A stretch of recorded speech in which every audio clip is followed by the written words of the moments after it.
Bonjour Valérie, nous Bonjour. sommes très heureux de vous accueillir dans cette émission qui s'appelle Flamme, qui donne la parole à des femmes comme vous, des femmes inspirantes, qui portent en elles l'étincelle de la transmission, mais surtout qui portent une nouvelle vision de la société qu'on a envie de partager. Valérie, il y a beaucoup de titres de presse qui parlent de vous et de votre vie comme d'un conte de fées. Vous allez nous raconter un petit peu votre parcours. Je vous interrogerai un petit peu plus tard sur cette notion de conte de fées qui m'a beaucoup interpellée et sur lequel j'aurais envie qu'on puisse échanger. Vous allez nous raconter toute votre vie, mais surtout vous allez nous raconter comment est-ce qu'à la veille de vos 40 ans, vous avez décidé de changer de vie. Si je me trompe pas, vous aviez un parcours en école de commerce, vous étiez responsable marketing, et puis du jour au lendemain, finalement, les choses ont totalement changé. Et si je me trompe pas, aujourd'hui, vous êtes une pianiste reconnue, vous avez un spectacle, aujourd'hui, un woman show, si je puis dire, dans lequel vous mixez musique, mais aussi théâtre pour raconter votre vie et surtout pour prôner finalement une des valeurs qui est très importante pour vous, qui est de prendre sa vie en main. Tout un programme et c'est vraiment pour nous un petit peu le fil rouge de notre échange aujourd'hui. Mais pour commencer, est-ce que vous pourriez nous raconter comment est-ce que finalement vous avez reçu cette flamme qui vous anime, d'où vient finalement cette réorientation et ce parcours assez incroyable? Tout commence pour moi par un accident de voiture, c'est-à-dire que je suis dans la vie courante, je dépose mes enfants à l'école, elle aussi, on avance, je recule, boum, accident de voiture, elle râle.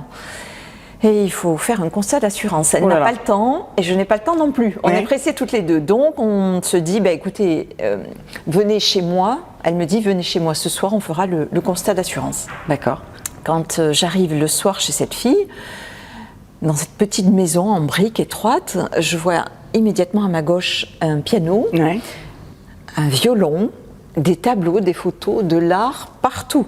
Et je lui dis, mais vous faites quoi dans la vie? Parce que évidemment, c'est pas tout le monde qui a autant d'art comme ça. Non. Je suis très étonnée. Et elle me répond, mais moi je vis de ma passion, je suis photographe. Et vous? Moi je suis dans le marketing. Pardon, photographe, c'est votre métier? Je veux dire que vous prenez des photos. Et vous êtes payé pour? Ouais. Et ça vous génère des revenus, c'est ça? Vous faites des expos, des livres, vous faites quoi? Et là, elle me regarde, elle est très surprise. Et elle me dit, mais enfin, oui, c'est ça, mais pourquoi ça vous surprend? Et oui, parce que là, j'ai devant moi quelqu'un, cette fille-là, elle est en train de tordre le cou à mes idées reçues. C'est le déclic, c'est le choc, c'est le réveil, c'est un tsunami, c'est la résurgence du passé. J'ai tout qui remonte en moi et je me dis, mais moi aussi j'avais une passion quand j'étais jeune. Cette fille, elle est en train de me dire, on peut vivre de sa passion. Or, j'avais plutôt eu écho, et c'était mon héritage, mon terroir était, mais enfin Valérie, la musique c'est pas un vrai métier. Oui, ça fait pas vivre. Mais oui, puis ça fait peur pour la famille, pour les parents. C'était pas un vrai métier pour mon conjoint, la musique. Donc tout ça n'était pas un vrai métier, ne donnait pas des revenus. Et là, j'avais quelqu'un devant moi qui était en train de me dire, on peut vivre sa passion. Que c'était possible. C'est 3 jours et 3 nuits du match raison, passion, c'est-à-dire que j'ai envie, mais j'ai un peu peur parce que moi je suis à cette époque-là responsable marketing.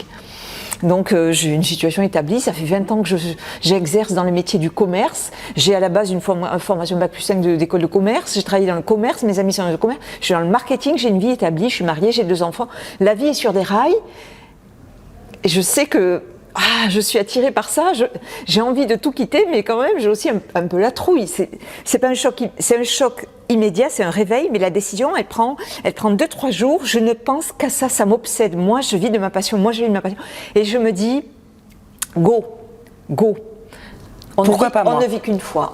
Je décide à ce moment-là de reprendre mon destin en main, avec l'impression que c'est maintenant ou jamais, puis je vais faire 40 ans. Les 40 ans, des dizaines, 30, 40, 50, 60, 70. C'est des moments quand même charnières, des moments de bilan. Et là, je me dis, mais c'est maintenant ou jamais. Finalement, 40 ans, Valérie, tu en as peut-être 40 autres à vivre. Go. Et je décide là, de reprendre mon destin en main. D'accord. Et donc, vous avez finalement abandonné le poste de responsable marketing ou vous avez continué comment est-ce que vous avez orchestré finalement ce changement de vie? Et surtout, je crois qu'il s'est passé quelque chose d'assez fondamental dans ce changement de vie, les réseaux sociaux. Oui, ben moi à l'époque j'y suis pas du tout sur les réseaux, c'est pas ma tasse de thé, je me connecte vraiment tous les 3 mois, je fais partie des gens qui ne vont jamais sur Facebook. Et à cette époque-là, d'ailleurs, il y a grosso modo que Facebook. C'est vrai. Et Twitter. Mais bon, je vais m'y mettre quelque part parce que je cherche les clés pour comprendre comment on avance dans ce métier et je lis qu'il faut avoir une communauté, qu'il faut être attractif, bankable. On n'est plus repéré par un manager qui vous met chez Michel Drucker en vous mettant un nom américain comme Johnny Hallyday ou Eddie Mitchell. Donc, je vais m'y mettre. Et pour qu'on me voie, pour être visible, je vais du coup faire des vidéos d'artistes que j'apprécie, qui s'appellent, ma première c'est Stromae, parce qu'à cette époque-là c'est le boom de Stromae, je lui dis, mais Stromae au piano, tous les mêmes, et il y en a marre. Qu'est-ce que ça donnerait? Alors évidemment, mon truc c'est de prendre un morceau, l'existant, et de l'amener ailleurs, de lui donner une nouvelle vie, une autre version. Pas de le jouer de façon académique et classique, c'est de le métamorphoser, c'est la métamorphose, c'est ça, j'adore ça, moi, raconter des histoires avec un morceau, et du coup c'est ce que je vais faire et ça va fonctionner, mais je vais prendre ma vidéo, je vais aller toquer à la porte des people sur internet qui sont sur Twitter, @Morane, @Clotilde Corot, génial, Pierre Lescure, et ces gens la retweetent et la viralité se met en place. D'ailleurs je les ai en ligne, parfois je les rencontre dans la vraie vie, ça me donne confiance en moi, donc je continue. Je suis toulousaine, clin d'œil à Claude Nougaro, et une 3e vidéo, on me dit qu'il faut faire un truc plus international, donc je fais Happy, et je suis repérée sur la 3e vidéo par un auteur de théâtre italien qui me propose de créer de la musique. Donc ces vidéos, ce côté réseau social va déjà être amorcé, une visibilité pour moi, et va me permettre d'être visible et de décrocher des projets artistiques pour l'Italie où je vais composer, etc. Il va m'arriver plein de choses après, je vais monter marche du Festival de Cannes, c'est toute une péripétie que je raconte d'ailleurs dans mon spectacle, mais malgré tout, au bout de 5 ans, je réalise que je n'en vis pas. D'accord. Et là, qu'est-ce qu'il se passe? Je crois qu'il se passe quelque chose dans un aéroport. Rencontre avec donc j'allais à Paris, mon vol est retardé. Je joue du piano, 1, 2, 3, 4, 5 morceaux. Un inconnu vient vers moi, il me demande de refaire l'Alléluia et qu'il pose sa voix dessus. Bon, moi, je ne sais pas trop, je dis non. Il insiste et finalement, la séquence est filmée, c'est un moment de grâce et je décide de la partager sur les réseaux sociaux. Pensant faire plaisir à 2 ou 3 000 personnes, pas 13 millions de vues. Je vis ce qu'on appelle un buzz. 13 millions de vues. Ouais, c'est une gigantesque viralité, mais aussi médiatisation. C'est-à-dire que du jour au lendemain, on est relayé dans les petits blogs, puis les gros blogs, puis les petits médias, puis les gros médias. Et c'est les JT de France 2, de France 3, d'M6, la une de la Suisse, du Canada, de la Belgique. On se retrouve à C'est à vous avec Franck Dubosc, Elsa Zuberstein, Alexandra Lamy. Enfin, c'est un tsunami en l'espace de 8 jours. C'est énorme ce qui nous tombe dessus, énorme. Incroyable. Ouais, un buzz, ça fait quand même bouger les lignes d'une vie. En tout cas, moi, ça fait bouger les lignes de la mienne, ça c'est sûr. Comme quoi, les réseaux sociaux, ça peut aussi être très positif. Absolument. Malgré tout ce qu'on en dit. Ça permet aussi de révéler des talents et de révéler aussi des vocations. Oui, c'est quand même une magnifique histoire, mais c'est une vitrine. C'est parfois critiqué, les réseaux sociaux. Moi, je trouve que ça permet de nos jours d'être visible. Moi, c'est le cas avec le piano. Ça peut être demain le cas pour une peintre, pour une danseuse, pour tous ces métiers artistiques qui peuvent devenir visibles. Et ça permet aussi de prendre son destin en main. Je pense qu'il y a cette notion aussi dont vous parlez dans votre spectacle. Les réseaux sociaux, finalement, laissent la main et l'indépendance à chacun de valoriser qui il est vraiment et ce qu'il a envie d'être aussi. Donc c'est une formidable porte ouverte au destin. Oui, absolument. Finalement. Absolument. C'est très intéressant. Plus autonome, plus indépendant. Je suis tout à fait d'accord. Oui, c'est une histoire incroyable. Si je passe peut-être à votre famille, pour parler un petit peu de vos parents, je ne suis pas certaine qu'ils étaient à l'origine de votre vocation. Par contre, j'ai le sentiment qu'ils vous ont donné justement cette envie d'entreprendre et de prendre le pouvoir sur votre vie. Est-ce que vous pouvez nous raconter un petit peu cette histoire de famille autour de ce changement de vie? Oui. Alors, moi, mes parents, ils ne sont pas producteurs de théâtre, de musique, ni de cinéma.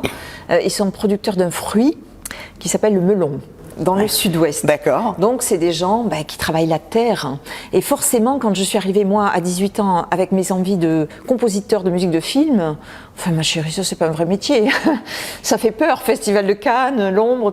Non, fais du commerce, ça, c'est la voie royale, ça mène à tout. C'est rassurant.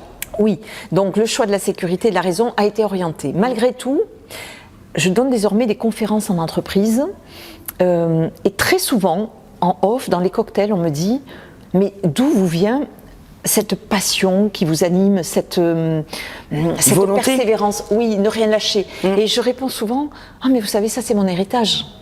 Parce que moi j'ai été réveillée à 4-5 ans du matin pour monter dans un petit fourgon, un J7, pour aller vendre sur les marchés les fruits.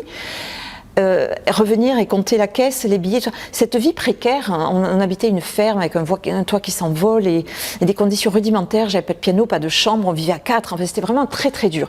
Donc cette misère, quasiment, cette pauvreté en tout cas, elle a duré dans ma vie 1 an, 2 ans, 3 ans, 4 ans, 5 ans, 6 ans, jusqu'à ce que j'ai une chambre, un piano, mais des conditions qui s'amélioraient petit à petit. Ce que je sais par contre, c'est que moi, j'ai vu dans ma famille, dans mon ADN, mes parents passer de la vente de marché à la vente chez les grossistes, à la vente chez les coopératives, à créer leur marque, à en créer 2, 3, 4, et finalement à se faire une place dans leur marché, dans leur métier, à devenir le 4e producteur de France. Je sais finalement... 4e producteur de France aujourd'hui. Je sais qu'on peut partir de rien et se faire un destin, parce que je l'ai vu.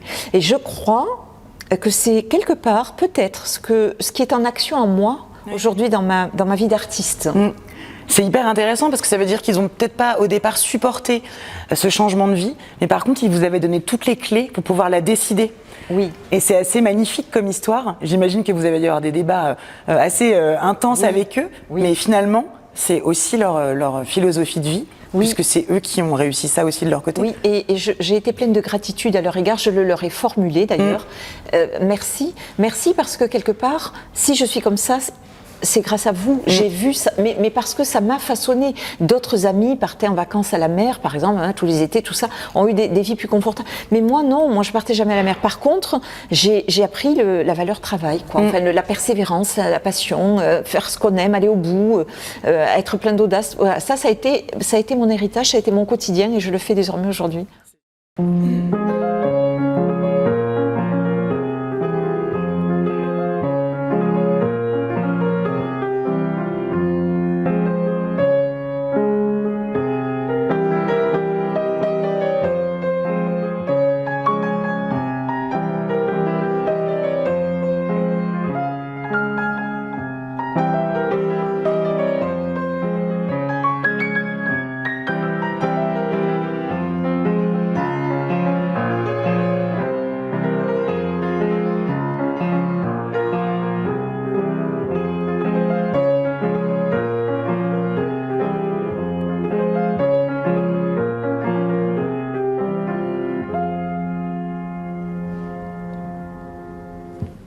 Donc si je comprends bien, vos parents, ils vous ont transmis cette valeur travail et cette envie d'entreprendre, justement pour pouvoir me permettre d'enchaîner avec la deuxième question que nous avons dans Flamme, c'est les initiatives que vous souhaitez encourager. Je crois qu'il y a beaucoup d'initiatives, ou en tout cas une initiative que vous avez envie de valoriser, c'est justement ce que vous avez vécu avec des entrepreneurs au sein de BPI, si je ne me trompe pas. Oui, tout à fait.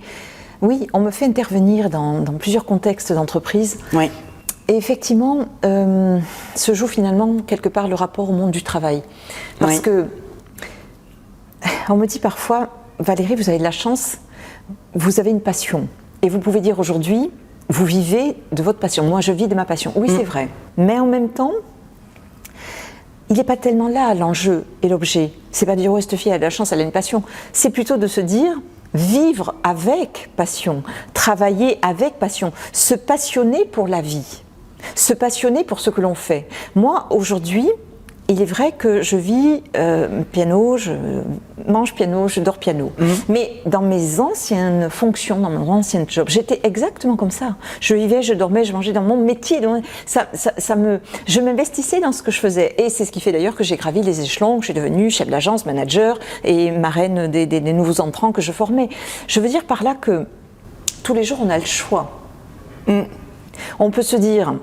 oh là là, ma journée démarre et vivement que 5 heures, ma vraie vie commence.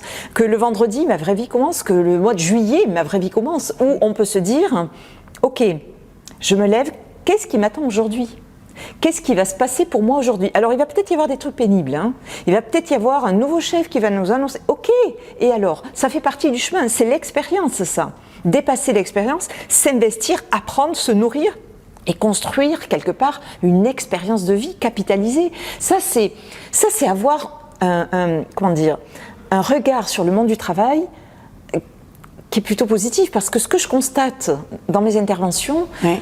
c'est qu'il y a globalement un peu de lourdeur et de rejet de la valeur travail. Oui, une démotivation, et finalement la valeur personnelle l'emporte.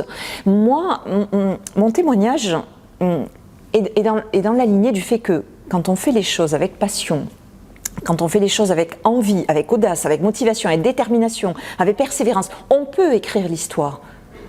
J'ai sans cesse dépassé mes propres limites dans ma vie d'entreprise. Aujourd'hui, je suis entrepreneur de mon destin, quelque part, dans ma vie d'artiste.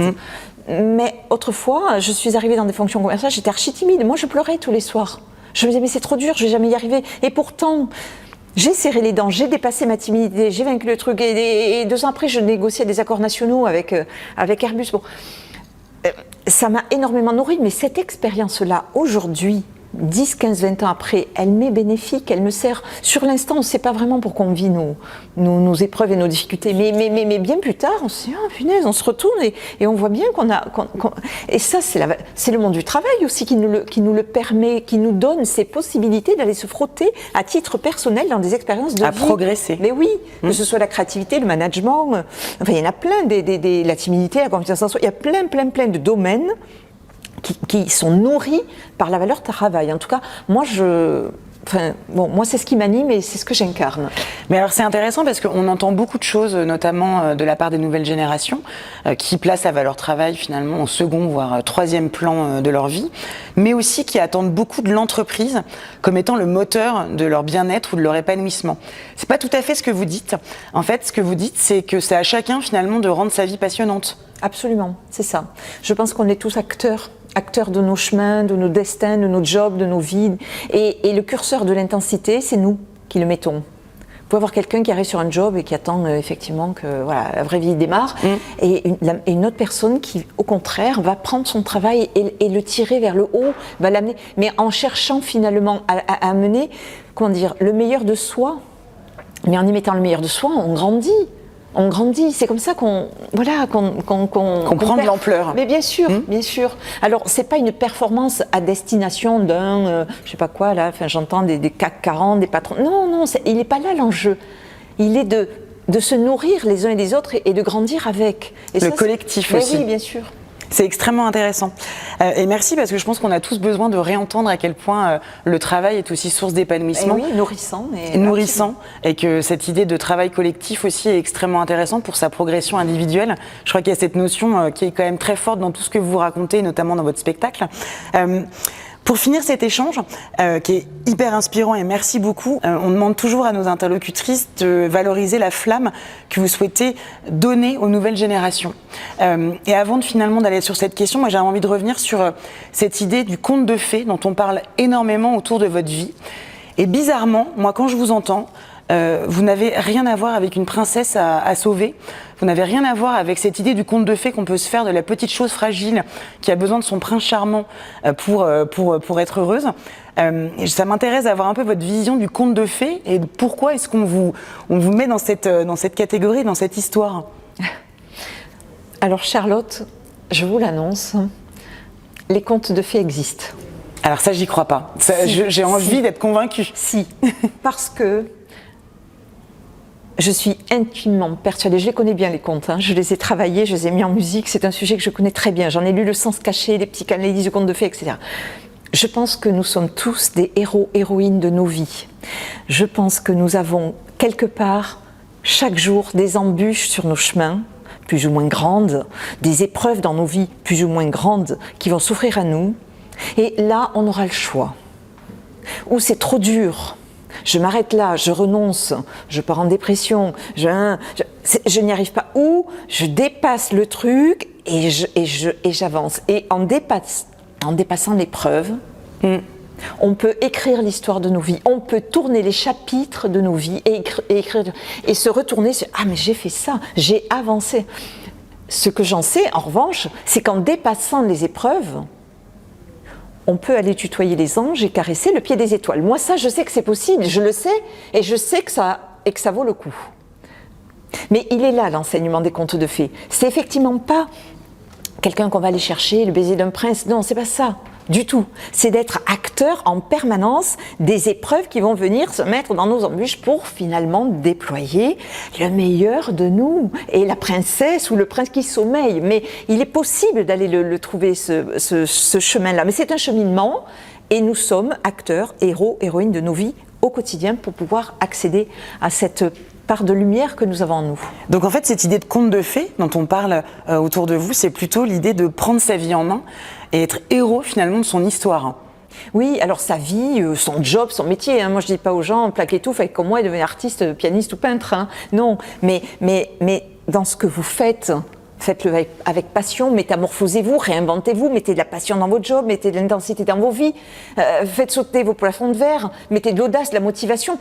Ça vaut le coup, ça vaut vraiment le coup. Ça, moi, je le sais parce que je l'ai vécu et que c'est mon expérience. Et donc, je viens témoigner de cette expérience-là à travers ma musique, la métamorphose de mes morceaux ou désormais ce spectacle sur scène. Est-ce que vous voulez nous raconter un petit peu en quoi consiste ce spectacle et nous raconter un peu ce que vous partagez avec les spectateurs qui viennent vous voir au Théâtre Tristan Bernard? Oui, ce spectacle, il est le fruit des conférences en entreprise, où en juin 2021, on me dit, coup sur coup dans les cocktails, mais Valérie, vous avez un spectacle en main, pourquoi vous vous limitez à nous? Les signes, les synchronicités, j'ai su l'entendre, j'aurais pu ne pas l'entendre. Au début d'ailleurs, j'ai dit non, moi je donne des conférences, des concerts, mais je sais être attentive aux signes. Je l'ai entendu, j'ai pris un billet de train, je suis allée au Festival d'Avignon. Parce que monter un spectacle post-Covid, c'est quand même pas évident. On nous dit que plus personne va dans les cinémas, dans les théâtres. Bon, on nous dit qu'on va remettre des masques à cette époque-là, en 2021. Mais je vois en parallèle que le Festival d'Avignon réouvre ses portes. Je me dis, mais alors là, il y a des gens dans la rue qui vont au spectacle. Donc, s'adapter aux contraintes. Peut-être que finalement, mon métier va bouger et que je vais travailler dans les mois d'été, je sais pas. En tout cas, je fais ma curieuse, je m'y rends. Je vois des spectacles en lien avec la musique, je pousse des portes et je rencontre les bonnes personnes. En tout cas, je vais les chercher, ces bonnes personnes. Et je rencontre Cédric Chapuis, Margot Mood, et nous avançons pendant 1 an, construction d'un spectacle à Avignon pendant 1 an, que nous avons donné avec des hauts, des bas, et des moments où je me disais, mais je ne suis pas comédienne, moi j'étais juste commerciale, marketing, piano. Et oui, mais j'apprends. Alors c'est douloureux, parfois, mais j'apprends, je m'accroche. À des moments, on a failli tout arrêter, et puis on est parti dans un concept plus hybride. Et quelque part, finalement, on a construit un truc où c'est pas un concert, c'est pas une conférence, c'est pas une pièce de théâtre, et c'est tout ça à la fois. Voilà. Qu'est-ce que c'est, enfin, c'est une leçon de vie? Je raconte ma vie, donc c'est autobiographique. J'ai 6 ans, j'ai 12 ans, j'ai 18 ans, je plaque tout, les hauts, les bas de la vie d'artiste, mais plutôt de quelqu'un qui veut donner du sens à sa vie, coûte que coûte, qui veut reprendre en tout cas sa passion en main, écrire l'histoire, donner du sens. Et tout ça est à la fois verbal, puisque c'est ma vie, je la raconte, et aussi jouer au piano, avec du visuel et des jeux de lumière. Et ma foi, oui, ça marche quand même plutôt bien. Mais je crois que ça marche super bien. On a été repéré à Avignon, on en a fait partie des 18 coups de cœur du Parisien. Sortir quand il y a 1600 spectacles à Avignon, c'est pas simple, et désormais à Paris. C'est formidable, c'est une vie absolument passionnante, ça nous apprend énormément de choses. Si vous aviez juste un mot ou une phrase à laisser finalement à nos spectateurs et une sorte de mantra peut-être sur lequel ils pourraient réfléchir, ce serait lequel? L'idée de se dépasser, de prendre sa vie en main, cette passion dont vous avez parlé? Oui, ce serait, alors s'il y en avait un mot, ce serait la métamorphose. Il y en aurait peut-être un deuxième, c'est la passion, la métamorphose passionnément, j'en sais rien. Mais pour moi, il est important de prendre l'existant et de lui donner une nouvelle vie. Ne pas rester sur ses acquis. Oui, voilà, absolument. Se réinventer, se métamorphoser. Ça ne veut pas dire tout plaquer, c'est-à-dire prendre l'existant et lui donner une nouvelle vie. Hyper inspirant, merci beaucoup. Merci Charlotte. C'était extrêmement intéressant et ça me laisse à réfléchir sur ma vie personnelle et je pense sur la vie de tous ceux qui vont nous regarder. Vous mixez donc piano et théâtre dans votre spectacle. Est-ce que vous voulez peut-être nous faire quelques morceaux? Oui, avec joie. Super. Merci.